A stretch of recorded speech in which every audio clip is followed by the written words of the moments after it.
মরিচ বুনিয়া বাংলাদেশ নামে একটি বিমান আবিষ্কার করে আলোড়ন সৃষ্টি করেছেন মরিচ বুনিয়ার কৃতি সন্তান মোস্তফা ফিটার। ছোটবেলা থেকেই নতুন কিছু আবিষ্কার করাই ছিল তার নেশা।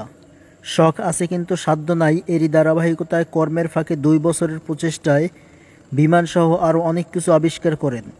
এই বিমানটি 18 জন যাত্রী নিয়ে দিনে এবং রাতে সমান তালে চলতে সক্ষম। প্রত্যন্ত গ্রামে বসবাস করার কারণে বিমান আবিষ্কারক মোস্তফা ফিটার এবং তার গ্রামের অনেকেই সরাসরি বিমান দেখেনি বা উঠতে পারেনি, তাই সকলকে আনন্দ দেওয়ার জন্য হুবহু বিমানের মতো এটি আবিষ্কার করেন। সুবর্ণা এক্সপ্রেস নামে বিমানটিতে রয়েছে বসার চেয়ার, গরম দূর করার জন্য লাইট, ফ্যান এবং জানালা।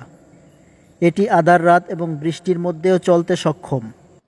দেখা গেছে কিছু কিছু শখের জিনিস তৈরি করি, অবসর টাইম থাকে তো, তাই এই অবসর টাইমে একটু মনে করলাম যে মানুষজন চলতে পারবে, আমিও নিজে চলতে পারি যেতে, এর জন্য এই বিমান তৈরি করা।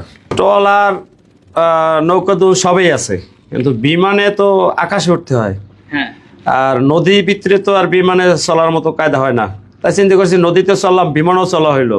বিমানে তো আর চলতে পারবো না, এত টাকা পয়সা তো নাই, টিকিটের টাকা পয়সা নাই, অর্থ নাই, এবং এলাকার কিছু লোকজন আছে তারাও উঠতে পারে না। তা আমার এটা বানাবার পর থেকে এলাকার লোকজন এটা ঘুরতেছে, আনন্দ পাইতেছে এবং খুব সাড়া দিছে।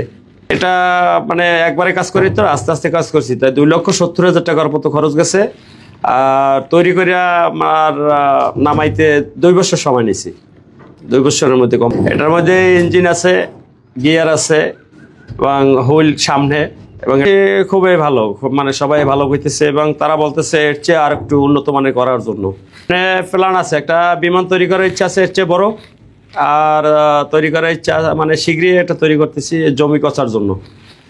তারপর আবার আরো কিছু আসবে, কিন্তু এটা না করার পর সাকসেস না হয়ে কারো কাছে বলতে চাই না, এটা হলো আমার ব্যাপার।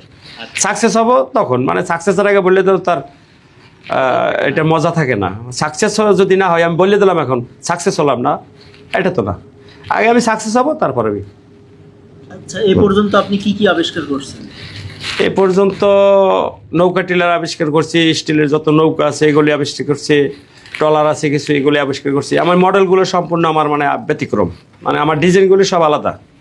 আমি যে ট্রলারগুলি তৈরি করি, যে একখান দেখলে আর একখান দেখলে আমার বলা লাগবে না যে কোন কোম্পানি তৈরি করছে, মানে কোন কারখানার থেকে। কারখানাগুলি পাওয়া যায় যে অমুকের এই হাতের তৈরি।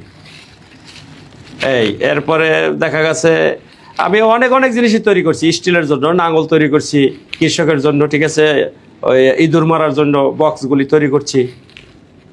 এরকম আমারও অনেক উদ্যোগ আছে, মানে সব নাম বলতে হইলে লিস্ট করে লিখতে হবে।